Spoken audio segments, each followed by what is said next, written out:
어떻게 즐거운 설 연휴 지나고 있나요? 아멘. 별로 즐겁지가 않은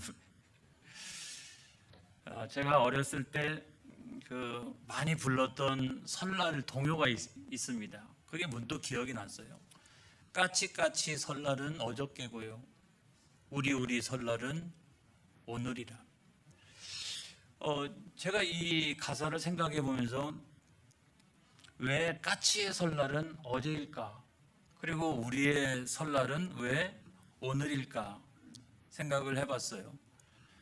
자료를 찾아보니까 여러 가지 설이 있더라고요. 설이 굉장히 많아요.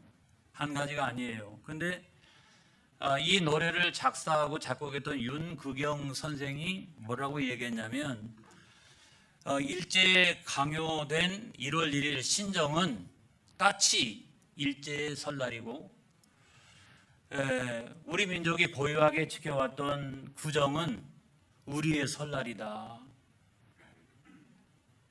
이런 가사를 통해서 이야기하고 싶었던 핵심이 뭐냐면, 어저께까지는 일제의 시대였지만 오늘부터는 우리의 시대가 시작된다. 그래서 그 일제를 까치에다가 비유했다. 이게 이제 정설이죠. 까치가 들으면 얼마나 기분이 안 좋을까요? 제가 지난주에 마침 까치를 만났어요. 까치를 만나가지고 물어봤더니 까치는 전혀 모르고 있더라고요. 이 엄청난 사실을 까치는 정작 모르고 있더라고요. 그래서 제가 얘기를 해줬더니 까치가 뭐라고 얘기하냐면 깍! 그러더라고요. 기분이 나쁘다는 거예요. 그때부터 시작해가지고 까치는 저만 보면 깍! 기분이 나쁘다. 여러분, 제가 그 까치를 소개하려고 합니다. 사진 한번 띄워주세요. 어린이집 뒤편에 은행나무에 앉아있는 까치가 그 까치예요.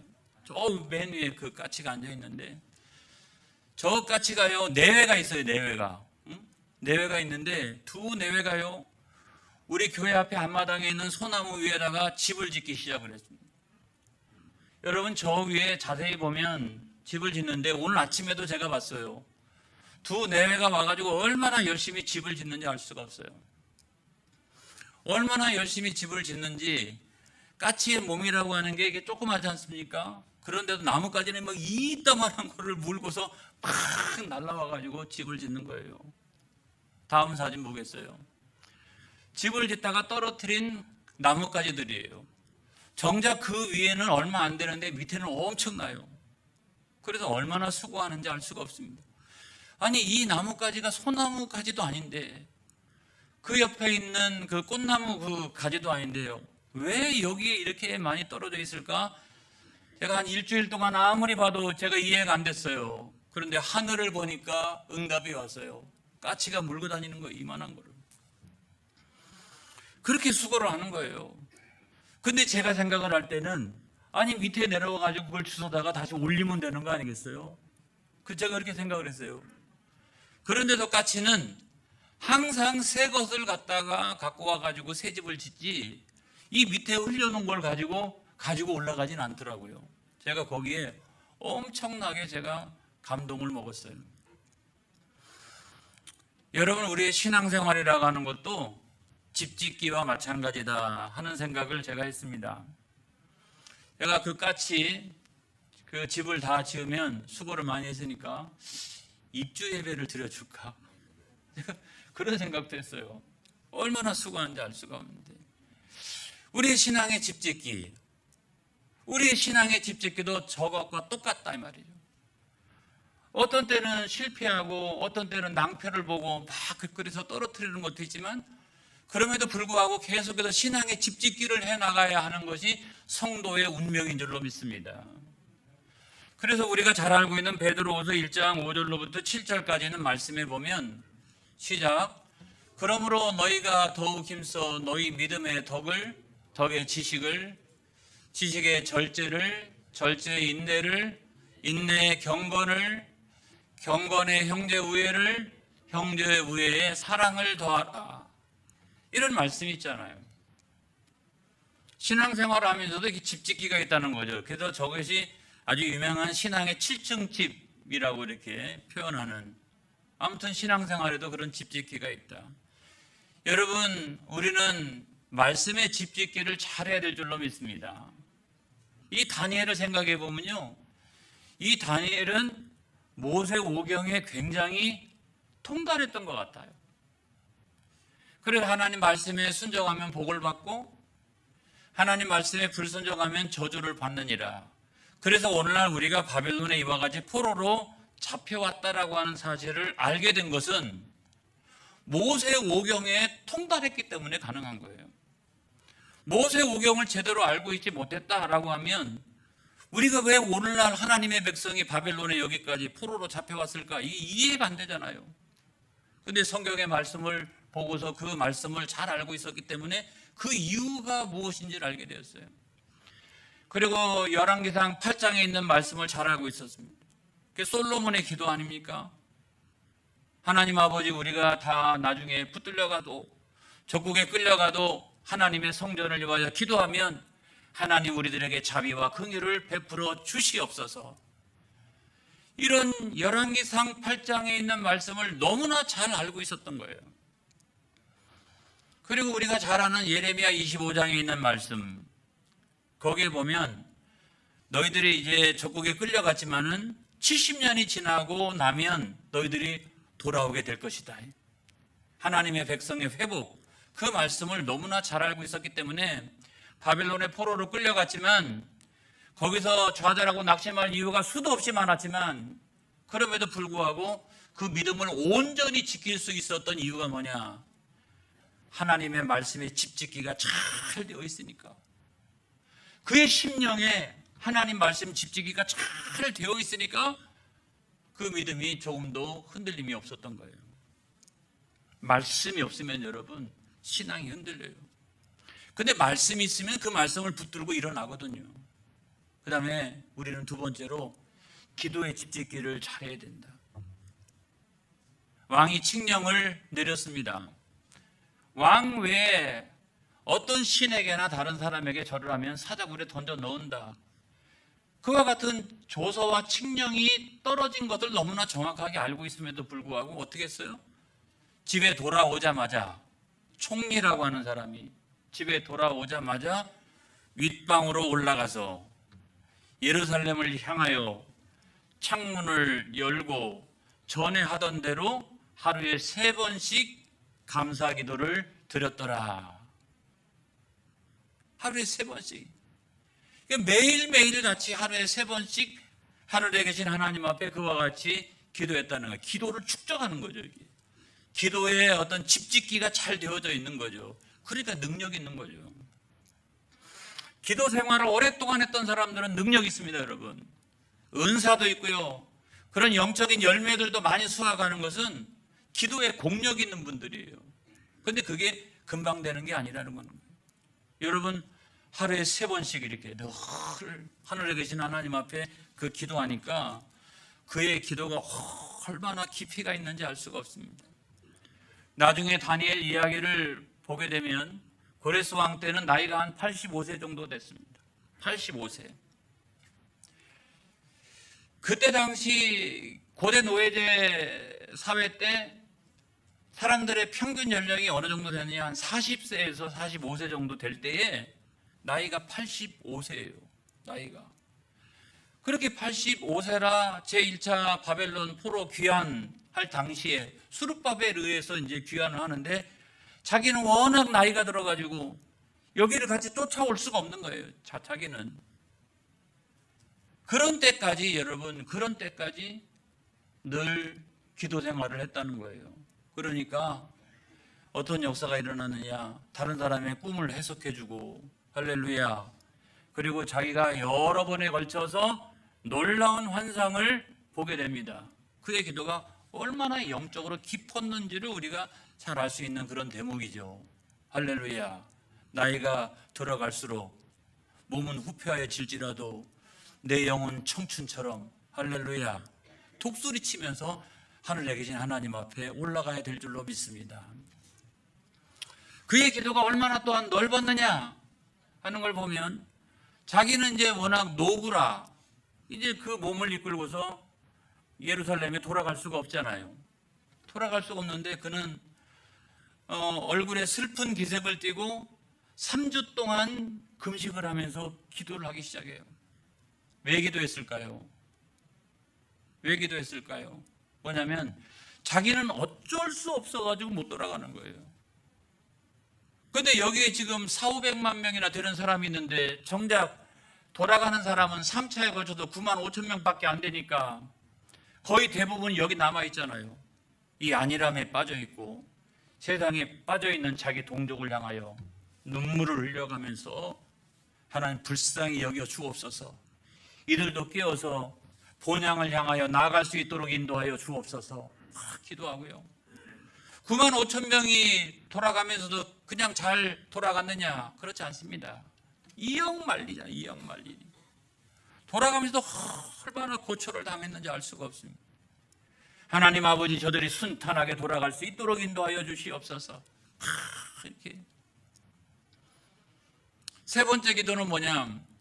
그래가지고 정작 돌아갔는데 성전을 지을 때도 방해가 얼마나 많은지 알 수가 없고, 에스라 선지자를 통해 하나님의 율법의 말씀을 선포하는데도 얼마나 방해가 많은지, 나중에 느헤미야 시대가 돼가지고 이 성벽을 중수하는데도 얼마나 방해가 많은지, 이 모든 사실을 그는 예언자이기 때문에 다 내다보면서 하나님 아버지, 그와 같은 고초와 그와 같은 방해가 있을지라도 하나님 성전이 세워지게 하여 주시옵소서, 말씀이 능력으로 증거되게 하여 주시옵소서, 할렐루야, 성벽이 세워지게 하여 주시옵소서, 그러면서 여러분 눈물을 흘려가면서 3주 동안 금식하며 기도했다. 여러분, 그 노인네가 지금 85세라고 생각하면 큰일 나요. 다른 사람보다 2배를 더 지금 살고 있는 거예요. 그 노인네가 어떻게 눈물을 흘려가면서 3주 동안 기도했다라고 하면, 여러분 이건 죽기 살기로 기도하는 거, 잘못하다가 죽어요. 여러분 그렇게 금식하면서 기도하다가는. 그랬는데 얻은 것은 뭐냐? 육신은 후패할지라도 얻은 것은 뭐냐? 뭐예요? 기도의 능력인 줄로 믿습니다. 그러니까 나이가 들었어도 기도에 능력이 있는 거예요. 막 능력이고 꿈을 꾸고 환상을 보고 막 그런 엄청난 능력이 있었던 거예요. 할렐루야. 세 번째가 뭐냐면, 제가 오늘 말씀드리려고 하는 예배의 집짓기를 우리가 잘 해야 합니다. 예배의 집짓기. 저는 설 명절 되거나 추석 명절이 되면 걱정이 돼요. 이 명절 한번 지나고 나면 예배가 회복되려면 한 2주 걸려요. 이상하죠, 이렇게. 그 명절을 딱 지나면서 이게 정상적으로 회복되어지는데 시간이 좀 걸리더라고요. 그런데 여기 성경에 보면 다니엘 보세요. 그가 총리였잖아요. 총리. 메대와 이 바사, 심지어 바벨론에 이르기까지 그가 총리였잖아요. 메대 바사 같은 경우는 전국이 120도였어요. 120도. 우리나라는 뭐 북한까지 합쳐도 몇 개 도나 될까? 120도예요. 그러니까 얼마나 대제국인지 알 수가 없어요. 엄청나게. 너무나 나라가 크니까 왕이요, 총리를 3명을 두었어요. 그러면은 120도를 나누어 가지고 3명이 통치를 하면 한 사람이라 할지라도 한 사람이 40도는 자기가 이렇게 다스리고 통치하잖아요. 40도. 여러분 40도라고 해도 오늘날로 치면 굉장히 큰 나라입니다. 굉장히 큰 나라예요. 그 큰 나라의 대통령 노릇을 하고 있는 거죠. 보통 바쁜 게 아니에요. 그것뿐만 아니라 자기의 위에 있는 왕한테 늘 언제나 보고를 해야 되고, 그 측근에서 이렇게 보호자를 해야 되기 때문에 보통 바쁜 게 아니에요. 보통 바쁜. 엄청나게 바빠요. 그렇게 엄청나게 바쁜데도 불구하고 그는 아주 공적으로 매우 성실한 사람이었지만, 또 다른 하나 사적으로 보면 하나님과의 교제에도 매우 성실한 사람이었다는 거예요. 하나님과의 교제가 무너지지 않았다는 거예요. 그렇게 바쁜 사람이 보통 바쁜 게 아니에요. 그런데도 하나님과의 교제가 무너지지 않았다는 거예요. 아까 제가 말씀드렸습니다마는 말씀 생활 보세요. 말씀 생활. 기도 생활 보세요. 기도 생활.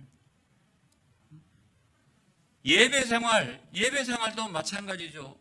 자기가 섬기고 있는 왕들이 있었어요. 느부갓네살 왕도 있고, 벨사살 왕도 있고, 다리오 왕도 있고, 그런 왕들을 섬기면서도 그런 왕이 진정한 내 왕이 아니라 진정한 내 왕은 누구시라? 하늘에 계신 여호와 하나님이시라. 그분만이 만왕의 왕이시요 나의 왕이시라. 자기가 여러 도성을 다스리고 여러 도성을 섬기고 있습니다만은 한 40도 정도는 자기가 이렇게 관할하고 있잖아요.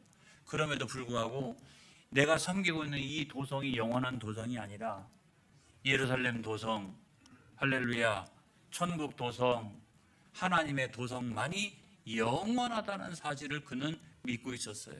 그러니까 그가 공적 생활에 열심을 다하면서도 사적 생활에서는 하나님과의 이 교제가 너무나 중요하다는 사실을 알고 있었던 것은 뭐냐면 세상의 나라와 권세가 대단해도 하늘에 계신 만왕의 왕이신 하나님에 비해서는 이거 다 아무것도 아니에요. 바벨론 도성이 엄청나도 이거는 천국 도성에 비하면 이건 아무것도 아니야. 그런 믿음을 가지고 있었기 때문에 그는 오직 어떻게 했다? 하늘에 계신 하나님 앞에 예배드리고 경배드리고 교제를 나누는 이 시간을 절대로 포기하지 않았다는 거예요. 사랑하는 성도 여러분, 공적 생활, 사적 생활 이거 다 성실하게 잘하니까 엄청난 성공을 이루는 그런 사람이 됐다는 거예요. 여러분, 무엇이 공인가? 무엇이 사인가? 이 세상적인 기준을 가지고 제가 말씀을 드린 거예요. 목사님, 제가 공적으로 얼마나 바쁜지 알 수가 없어요. 그래서 한번 이야기해 보라고 해서 쭉 이야기를 들어보면 그 말이 맞아요. 엄청 바쁜 거예요. 엄청 바쁜.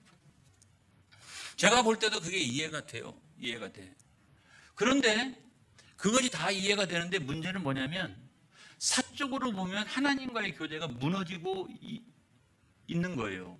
하나님과의 교제가 점점점 짧아지기 시작하고 하나님과의 영적인 교제가 무너지기 시작하고 이런 역사가 일어나기 시작하면 그 다음에 나타나는 현상은 어떤 거냐면 이런 거예요. 여전히 그냥 승진도 하고 여전히 출세도 하고 여전히 뭐 별 문제가 없어 보여요. 그런데 목사님 이상합니다. 영적으로 허전하고요. 마치 내가 죄 짓고 있는 것 같고요. 아무튼 그런 마음이 들어요. 그런데 이분은 다행인 거예요. 여러분, 그때부터 시작해서 세상에서 내가 잘 되던 것들도 점점점 멈춰지기 시작을 한다는 사실을 아셔야 됩니다. 이 사실을 알아야 되는 거예요. 그래서 무엇이 공사인가? 무엇이 공이고 무엇이 사인가? 여러분, 그게 기준이 아니라 무엇이 중요한가? 무엇이 근본적인가? 무엇이 영적인 것인가? 무엇이 영원한 것인가? 이거를 여러분 우리가 생각해야 돼요. 요한사무서 1장 2절에 있는 말씀이 그 해답이라고 생각합니다. 시작.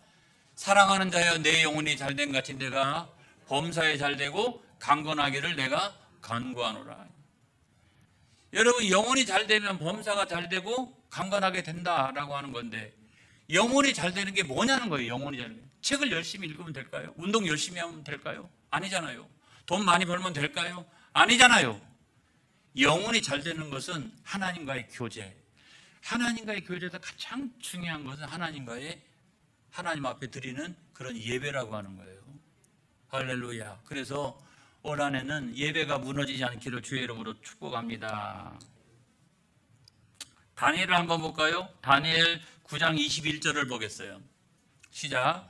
곧 내가 기도할 때에 이전에 환상 중에 본 그 사람 가브리엘이 빨리 날아서 저녁 제사를 드릴 때 즈음에 내게 이르더니, 그러니까 요즘 말로 치면은 저녁 예배 드렸다는 거죠. 저녁 예배 드리면서 기도도 하고 말씀도 보고 그렇게 했다는 거예요. 여러분, 예배가 절대로 고민이 되면 안 된다는 말씀을 드립니다. 제가 지난주에 습관에 대해서 이야기했잖아요. 사람은 나쁜 습관도 있고 좋은 습관도 있는데 그것이 내 운명을 좌우한다. 그런데 이거보다 더 중요한 것은 거룩한 습관이 있는데 이 거룩한 습관은 내 영혼을 좌우한다. 내 영혼을. 그래서 내 영혼을 좌우하는 것은 내 안에 지금 있는 이 거룩한 습관들이에요. 거룩한 습관들. 여러분, 우리가 운전을 합니다만, 운전을 한 지 한 10년쯤 됐는데도 불구하고, 야, 나는 지금 운전할 때 고민돼.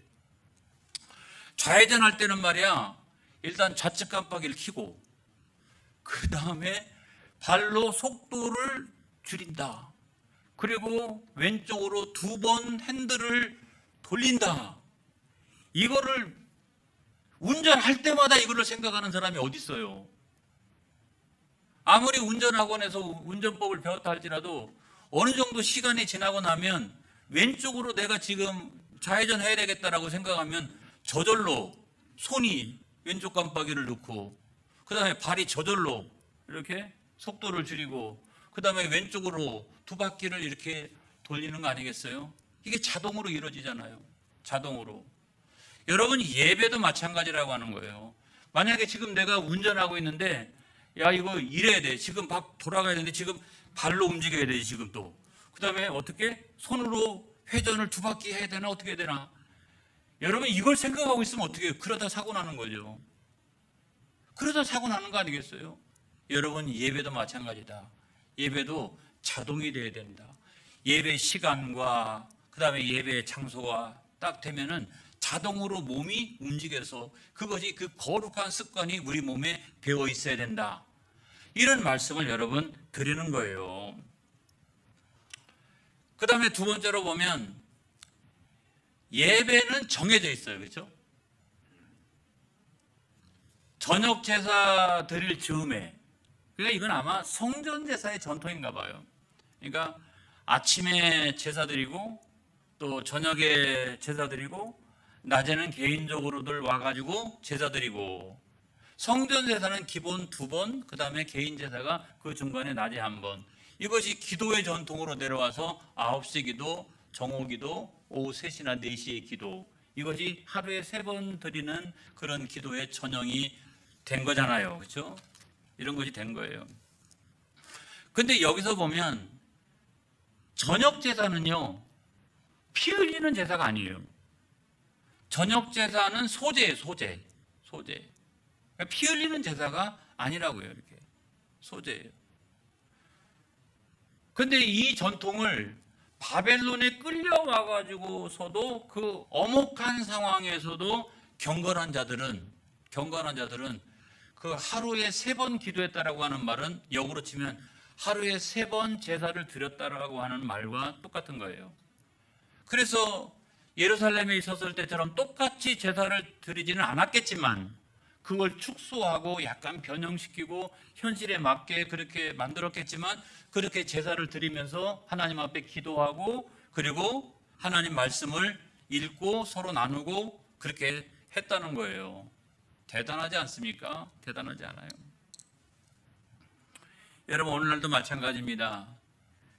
그 예배의 시간과 장소는 정해져 있는 거예요. 하나님이 그걸 아세요. 하나님이 아세요. 여러분, 다니엘 9장 20절에 있는 말씀에 보면, 시작.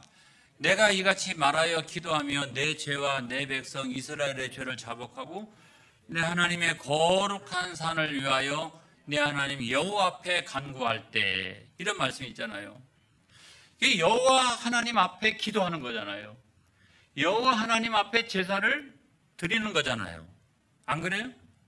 그냥 뭐 불특정 무슨 다수 33,000개 우상 앞에 우리가 지금 예배를 드리거나 제사를 드리는 것은 아니잖아요. 근데 문제는 뭐냐면 우리가 하나님 앞에 지금 제사를 드리고 있다고 생각하지만 하나님은 어느 한 곳에 계시는 분이 아니잖아요. 온 우주 안에 만물 가운데 충만으로 거하시는 분이 하나님이세요. 근데 왜 우리가 하나님 앞에 서 있다고 그러죠? 근데 우리가 왜 하나님 앞에 서 있다고 그래요? 왜 이렇게 고백합니까? 그거는 내가 하나님 앞에 서 있는 것이지 하나님이 내 앞에 서 계시는 것은 아닐 수도 있잖아요. 근데 성경에 보면 내가 하나님 앞에 서 있다고 그래요. 왜냐하면 내가 기도하고 할렐루야, 내가 예배드리면 하나님이 임재하신다. 우주 만물 가운데 거하신 충만으로 역사하시는 그 하나님이 내 앞에 임재하시고 내가 드리는 기도를 들으시고 내가 드리는 그 예배를 하나님이 받으신다.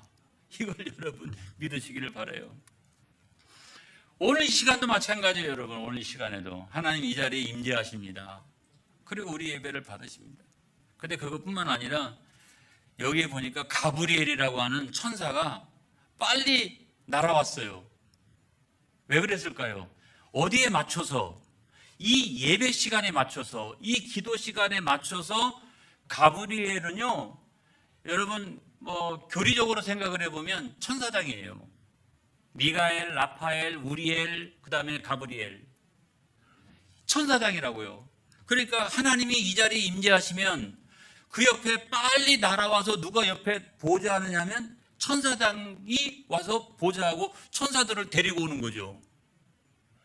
데리고 와서 하나님께서 명령하신 것을 수행하고, 그렇죠? 하나님이 부르시는 대로 움직이고 그런 역사를 일으킨다는 거예요.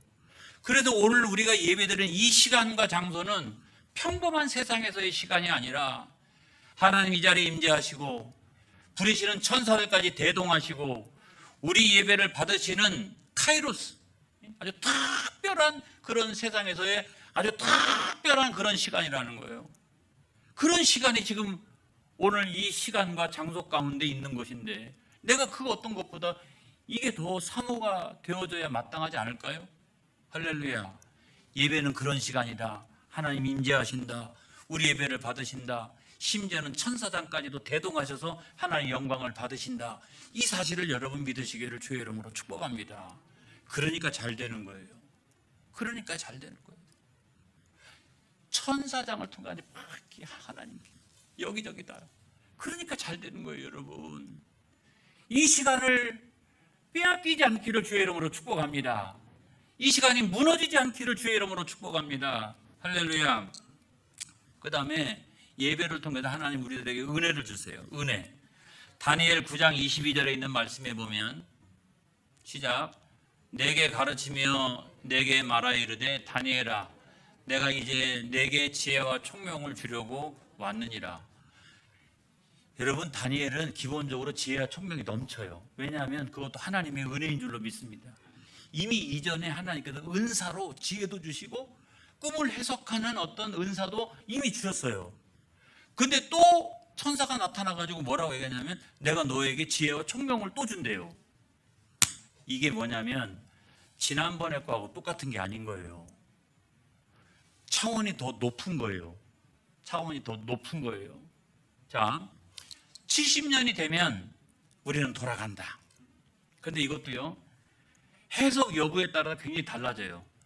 첫 번째 포로로 잡혀갔을 때로부터 70년이면 이제 금방 돌아가게 되는 거죠, 이제. 근데 세 번째 포로로 잡혀왔을 때를 기준으로 따지면 앞으로도 20년 남았어요. 그럼 하나님 앞에 70년은 맞는데 하나님 아버지 뭐가 맞습니까? 저에게 지혜와 총명을 주시옵소서. 뭐가 맞습니까? 그랬더니 너에게 지혜와 총명을 주노라 라고 하면서 이 환상이 깨달아졌다는 거예요. 그게 뭐냐면 이른 이래의 환상이에요. 70년이 곧 닥쳐왔다는 거예요. 70년이. 여러분, 그런 지혜와 총명을 하나님이 매 시간 우리들을 통해서 우리에게 주시는 거예요. 여러분, 제가 교회 안에서 마찬가지 아닙니까? 우리가 예전에 하나님께로부터 들었던 말씀, 이걸 통해 가지고 우리가 지혜가 있고 총명이 있어요. 그거 갖고 지금까지 살아왔어요. 그렇죠? 그거 붙들고. 그런데 매주마다 새로운 말씀이 선포되어지는 거죠. 그건 뭡니까? 오늘 이 시대에 맞는 지혜와 총명을 하나님 또 주시는 거예요. 그 은혜를 주시는 거예요. 여러분, 그걸 믿으시기를 주의 이름으로 축복합니다. 그 다음에 네 번째로는 하나님은 우리 예배를 통해서 우리가 회개하기를 원하신다는 거예요. 다니엘서 9장 24절에 있는 말씀에 보면 시작. 내 백성과 내 거룩한 성을 위하여 이른 이래를 기한으로 정하였나니 허물이 그치며 죄가 끝나며 죄악이 용서되며 영원한 의가 드러나며 환상과 예언이 응하며 또 지극히 거룩한 이가 기름 부음을 받으리라. 그날이 오려면 허물이 그쳐야 된다는 거예요. 허물이. 죄가 그쳐야 된다는 거예요. 죄가 그쳐야 된다. 계속 죄짓고 하면 이 기간이 연장될 수도 있잖아요. 그쳐야 된다는 거예요. 근데 우리는 자기의 노력 가지고 그게 안 되는 거예요. 스스로가 스스로를 구원할 수 없어요. 그래서 성경은 기름 부음을 받은 자가 오게 될 것이다. 그분이 누구냐면 예수 그리스도인 줄로 믿습니다. 그래서 우리는 그 예수 그리스도를 믿고 죄사함 받고 의롭다 칭함을 얻고 하나님의 자녀가 되어서 영원한 의에 들어가게 되는 줄로 믿습니다. 할렐루야. 그래서 그런 우리가 또다시 죄짓고 살아가고 또다시 허물 많은 인생을 살아나가면 어떡해요? 그러면 안 되는 거잖아요. 죄악이 그치며, 할렐루야, 허물이 그치며, 여러분 그렇게 우리가 살아가야 되는 거 아니겠어요?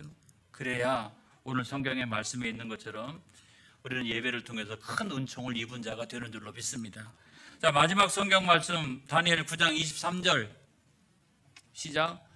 곧 내가 기도를 시작할 즈음에 명령이 내렸으므로 이제 내게 알리러 왔느니라. 너는 크게 은총을 입은 자라. 그런즉 너는 이 일을 행하고 그 환상을 깨달을지니라. 크게 은총을 입은 자라는, 예배를 통해서 크게 은총을 입은 자가 되는 줄로 믿습니다. 오늘의 결론입니다.